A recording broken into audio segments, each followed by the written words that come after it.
सोचते हैं घूमने फिरने को। चलिए आगे बढ़ते हैं, बात उन्नाव रेप केस की कर लेते हैं। कल सुप्रीम कोर्ट में सुनवाई है। कुलदीप सेंगर की जमानत के खिलाफ अर्जी पर सुनवाई है। सीबीआई ने दिल्ली हाईकोर्ट के फैसले को चुनौती दी है। कुलदीप सिंह सेंगर को हाईकोर्ट ने जमानत दी थी।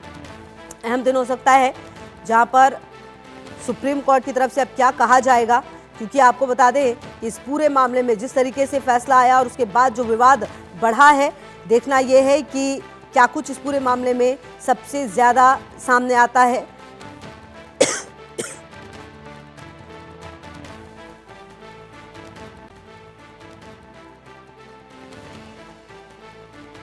कुलदीप ने अपनी पावर और पैसे का इस्तेमाल करके ये सब कराया है, सबको पैसे खिलाए हैं। दूसरी तरफ कुलदीप के पक्ष के लोग कह रहे हैं कोर्ट का फैसला तथ्यों के साथ आया है, तथ्यों को झुटलाया नहीं जा सकता। इस पूरे मामले में आपको बता दें कि लगातार कई उतार चढ़ाव आए। इस पूरे मामले पर अब देखना यह है कि सुप्रीम कोर्ट क्या कहता है और सुप्रीम कोर्ट की तरफ से क्या सामने आता है, क्योंकि इस पूरे मामले में जैसे ही फैसला आया उसके बाद जो सवाल है वो कई सारे उठने लगे और कहीं ना कहीं जो अब देखना यह है कि सुप्रीम कोर्ट में ये पूरा मामला जब पहुंचा है तो इस पर क्या फैसला आता है। सुप्रीम कोर्ट में ये मामला, और देखिए क्योंकि कहीं ना कहीं कहा जा रहा है कि इस पूरे मामले में अब सुप्रीम कोर्ट की तरफ से क्या जो कुलदीप सिंह सेंगर है उसकी जमानत जो है वो यूं ही रहेगी या फिर राहत होगी, मुश्किल होगी, ये देखना बेहद खास होने वाला है।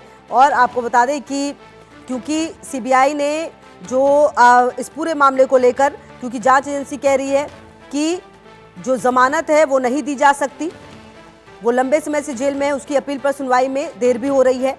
और आपको बता दें कि पूर्व विधायक कुलदीप सिंह सेंगर को दिल्ली हाईकोर्ट द्वारा दी गई जमानत के मामले में नया मोड़ आता हुआ नजर आ रहा है। सीबीआई ने सुप्रीम कोर्ट का दरवाजा खटखटाते हुए हाईकोर्ट के उस फैसले को चुनौती दी जिसमें कहा गया कि अपराध के समय विधायक रहे सेंगर को पॉक्सो एक्ट के तहत लोक सेवक नहीं माना जा सकता। सीबीआई की इस याचिका पर सुप्रीम कोर्ट की अवकाशकालीन पीठ 29 दिसंबर को सुनवाई करेगी।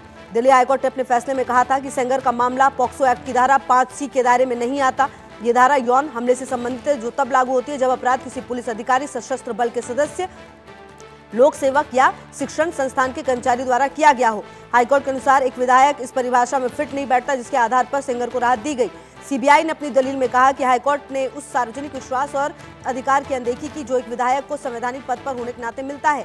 एजेंसी का तर्क है यदि सांसदों और विधायकों पर भ्रष्टाचार निरोधक अधिनियम के तहत लोक सेवक मानकर मुकदमा चलाया जा सकता है तो उन्हें पॉक्सो एक्ट के तहत भी लोक सेवक ही माना जाना चाहिए।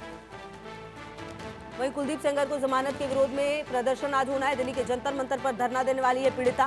कुलदीप सेंगर की जमानत के विरोध में आज प्रदर्शन होने वाला है। तो पहले भी प्रदर्शन किया गया था, याद होगा आपको किस तरह से पुलिस ने फिर हटाया था आकर और उस पर भी बवाल मचा था।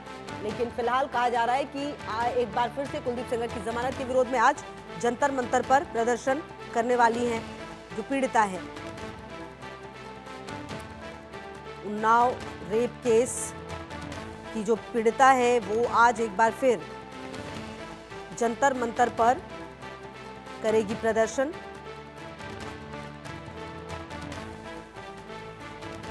अब देखना है कि यहां से किस तरह से जो